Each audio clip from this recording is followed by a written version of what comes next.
안녕하세요. 내가 아는 것만 알려줄게. 내알 유튜브 타로 강의 0번 바보카드의 역방향 해석 알아봅니다. 역방향이란 무슨 뜻이냐면 타로 카드를 이렇게 놓은 상태에서 마구마구 섞죠.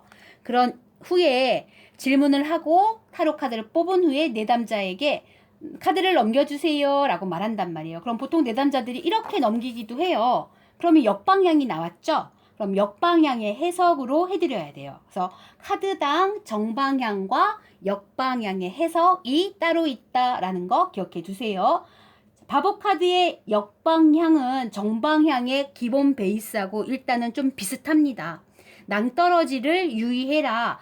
발밑을 봐라. 얼마나 위험천만하냐에 대한 주의를 줘야 하는 건 기본이지만 그럼 정방향하고 포인트적으로 차별화된 게 뭐가 있냐면 바로 요 단어예요. 이 사람이 무모한 시도, 무모한 출발, 무언가 저지른 마음의 밑바탕에는 뭐가 깔려 있냐면 바로 도피주의와 책임을 회피하려는 마음이 들어있기 때문에 그 두려움으로 인한 시도와 모험이고 거꾸로 반대로 말하면 책임지기 싫어서 도망한 거고 회피하고 싶어서 탈출한 거 이렇게 생각하시면 돼요. 이게 역방향의 가장 기본 포인트 해석이에요. 그럼 사례를 통해서 한번 따라가 볼 건데요. 이건 지금 제 사례들입니다. 똑같은 사례를 들고 왔어도 여러분의 정답은 저와 다를 수밖에 없어요. 왜냐하면 내담자하고 나랑 만나는 시간과 공간 속에서 영감을 서로 공감을 에너지를 교류하는 과정에서의 뉘앙스의 차이가 내가 만들어낸 해답들을 조금씩 변형시키기도 한 거거든요. 다만 엉뚱한 대답은 하지 마시고 갖고 있는 포인트 안에서의 대답을 해주셔야 돼요. 자, 그럼 따라가 봅시다. 어떤 사람이 와서 물어보기를 신우이가 도대체 앞으로 어떻게 될지 그 미래를 알고 싶어요 라고 물어봤는데 이 카드가 나왔습니다. 여러분들도 어떤 해답을 줄지 한번 생각해 보세요. 신우이의 앞으로의 미래. 자, 저는 어떻게 설명해 드렸냐면 이 사람은 대책 없는 사람이다. 일단 남자 문제라면 한 남자도 아니고 이 남자 저 남자 요 남자 분쟁과 돈 문제가 얽혀 있는 뒤치다꺼리를 해야 할 만한 상황이 생길 것이며 경제 돈 문제에 있어서도 마찬가지 대책이죠. 계획이 없죠. 무모하게 뭔가를 저지르고 사건 사고를 일으키고 있으니 참 힘들겠다. 본인도 아마 힘들 거예요. 왜냐하면 뒤치다꺼리를 해야 되기 때문에 가까운 사이기 때문에 더군다나 그냥 마냥 보고 있을 수만 없잖아요. 문제가 생기면 뭔가 뒤치다꺼리 뒷마무리를 해줘야 되는데 이 사람은 본인 스스로 뒷마무리를 해요? 안 하죠. 왜? 도피주의와 책임을 회피하는 사람이에요. 같이 살기 때문에 일정량의 생활비를 뭐 30만 원씩 내줘라고 부탁을 해도 이 사람은 그걸 할 사람인가요? 아니요. 돈이 없어. 이번 달은 못 줘요. 그리고 안 주고 어떤 날은 10,000원만 주고 어떤 날은 그냥 10만 원만 주고 이렇게 자신의 책임을 다하려 하는 사람이 아니기 때문에 문제는 버려놔.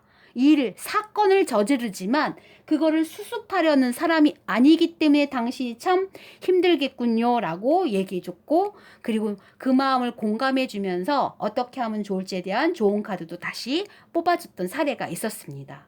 또 하나 3번 먼저 할게요. 한 20대 중반에 여자분이 오셔서 지금 남자친구랑 너무 싸우고 너무너무 안 맞아서 헤어지고는 싶은데 딱히 헤어질 만한 구실이나 이걸 모르겠고 어떻게 말해야 될지도 모르고 그리고 헤어지자고 해서 남자친구가 쿨하게 그래 이럴 사람도 아니라는 거예요. 어떻게 헤어질지 모르겠다고 어떻게 하면 좋을지에 대한 조언을 물어보셨는데 이 카드가 나왔어요. 여러분들도 한번 어떤 대답을 해줄지 생각나는 대로 그냥 얘기하시면 됩니다. 자, 저는 어떤 대답을 했냐면 좀 극단적이긴 해도 이렇게 얘기했어요. 왜 선생님은 그렇게 극단적으로 대답해 주셨어요? 라고 물으면 저도 몰라요. 그때는 그게 정말 맞는 것 같아서 강력하게 얘기했거든요. 어떻게 대답했냐면 자, 미안하지만 네가 거짓말을 하나 해야겠어. 너 지금 임신했다고 말해라.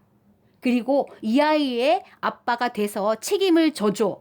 이 아이를 키우기 위해서는 집도 필요하고 지금 돈 낭비를 할 때도 아니기 때문에 절약 정신으로 집을 살 계획, 신혼집 마련을 위한 혹은 결혼 자금을 위한 무언가 경제력 있는 책임감으로서의 저축을 시작하자.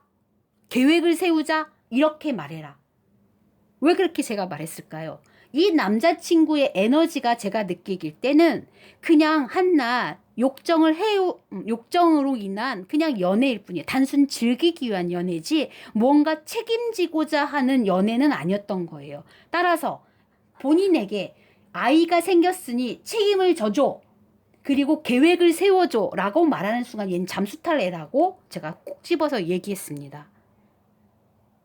조금 극단적인 해답이 될 수도 있겠지만 그 당시 제 그런 느낌인 남자친구의 에너지가 너무도 이런 쪽으로 흘렀기 때문에 요거에 포인트를 맞춰서 뭐 헤어지는 팁이라면 팁을 얘기했던 기억이 나요.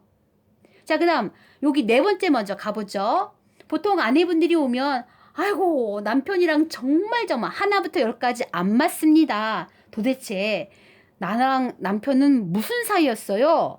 어떻게 하면 좋을까요? 이런 문제를 갖고 오시는 분들이 꽤 많이 있는데 한국인의 정서상 전생을 믿지 않더라도 그래도 복잡한 설명을 돌려 말하는 게 아니고 그럼 한번 전생 체험해 봅시다. 당신하고 남편은 전생에 어떤 사이였는지 한번 볼게요 하고 카드를 뽑은 후에 얘기를 해주면 그냥 찰떡같이 이해하는 경향이 참 많아요. 그게 한국인의 정서상 전생이라는 개념이 조금 그냥 보편적으로 정말 그럴만해 라는 생각을 많이 갖고 계셔서 그래서 보통 쉽게 설명하려면 전생에 무슨 사이였는지 뽑아봅시다 하는 그런 질문들을 제가 많이 하니까 여러분들도 좀 기억해 두세요.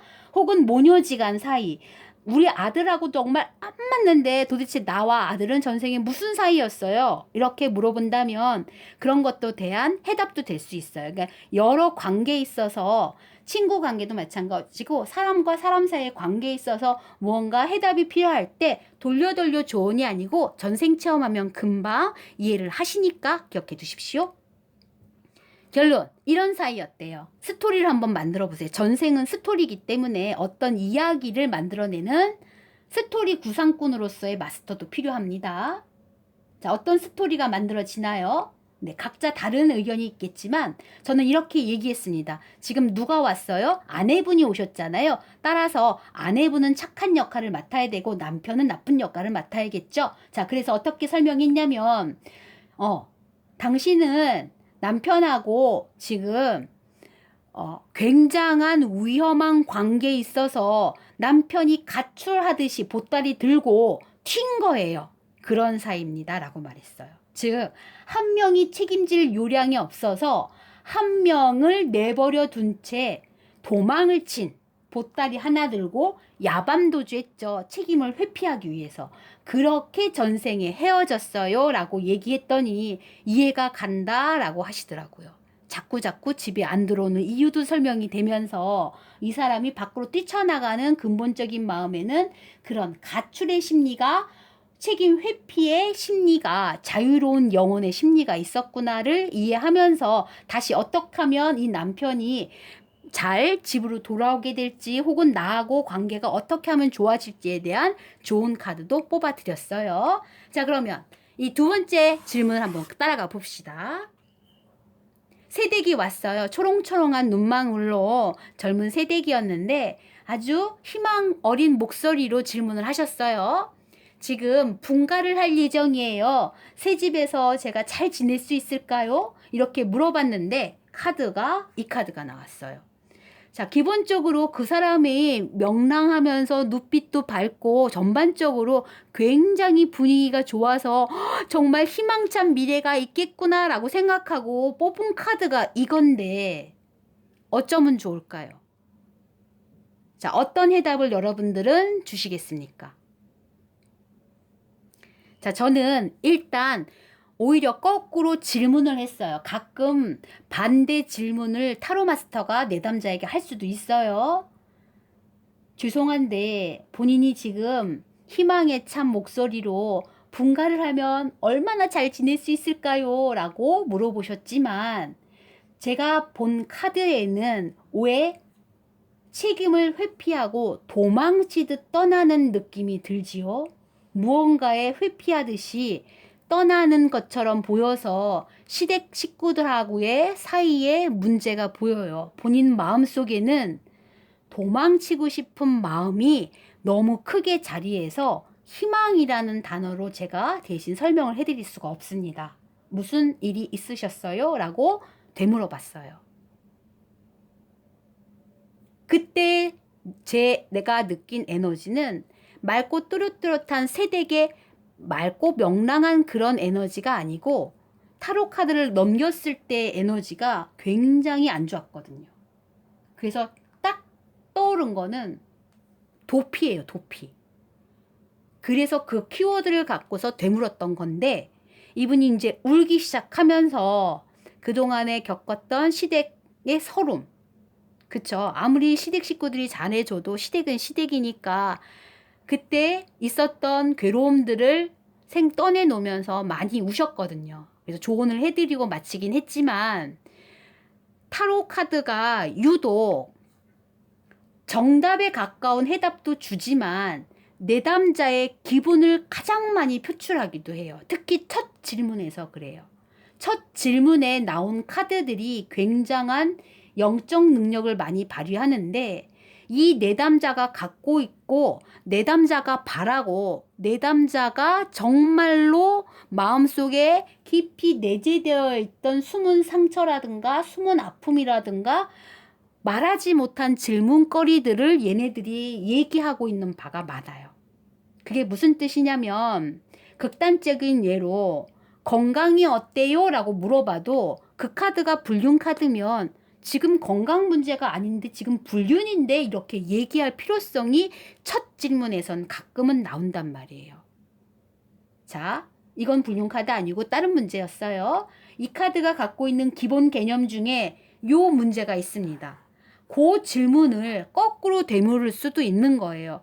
왜 책임을 회피하려고 하십니까? 무슨 사건이 있길래 도망치듯 나오셨어요? 라고 내담자에게 공감해 줄 필요도 있다라는 사례로 하나 예를 든 겁니다. 자, 타로 카드의 해석은 기본 바탕은 해석이에요. 제가 누누이 얘기하지만 이론책을 갖고 있는 이론 분석 능력이 뛰어난 타로 마스터이길 원해요. 그게 제일 조건이긴 합니다. 그래서 필기시험도 80점 이상 맞지 않으면 통과시키지 않을 예정이고요. 실기시험도 80점 이상 받으셔야만 타로 마스터 자격증을 드릴 예정이에요. 그게 이론에 철저하게 되기 때문에 그래요. 또 하나는 영적인 능력은 무시할 수 없어요. 그건 이제 부수적인 문제고, 그리고 누누이 강조하는 가장 기본 마인드는 공감이에요. 이 정답에서 내담자하고 내가 공감하지 않았다면, 에너지를 교류하지 않았다면 그런 질문을 끄집어낼 수 없었으며 내담자가 눈물을 쏙 빼놓는 상황도 나올 수가 없었던 거예요. 그분이 그렇게 펑펑 울고 갔기 때문에 마치 상담의 효과를 충분히 얻어서 카타르시스를 느낀 거거든요. 타로 마스터의 기본은 내담자가 카타르시스를 느끼게끔 해야 한다가 제가 말하고 싶은 거예요. 그게 이론을 통해서든 분석력을 통해서든 영감을 통해서든 가장 중요한 공감 능력을 통해서든. 그래서 반드시 타로 마스터는 내담자와 공유하고 공감할 수 있는 마스터가 되시길 또 당부드립니다. 이것으로 해서 바보 카드 해석을 마쳤는데요. 마무리할게요. 시험엔 뭐만 나올 거예요? 그래도 부교재에 나온 키포인트, 암기 포인트는 있어요. 그것만 일단 외우셔서 필기시험 보세요. 자, 그럼 정답 노출해보죠. 정방향의 해석을 쓰세요 라고 필기시험이 나올 텐데 주관식이고요. 어떻게 쓰시면 돼요? 모험, 본능적인 출발, 마음 내키는 대로 하고 싶음, 뭐 이렇게 쓰시면 맞습니다. 역방향의 해석을 쓰세요 라고 주관식으로 나온다면 충동성, 단 도피주의와 책임 회피주의가 섞여 있음, 뭐 이렇게 쓰시면 정답 처리가 됩니다. 이렇게 해서 가장 기본 키워드 외우시고요. 기본적인 타로 마스터의 기본 자세 잊지 마세요. 구독해 주신 많은 분들 고맙습니다. 다음 시간에는 1번 마법사 카드 해석 시작할게요.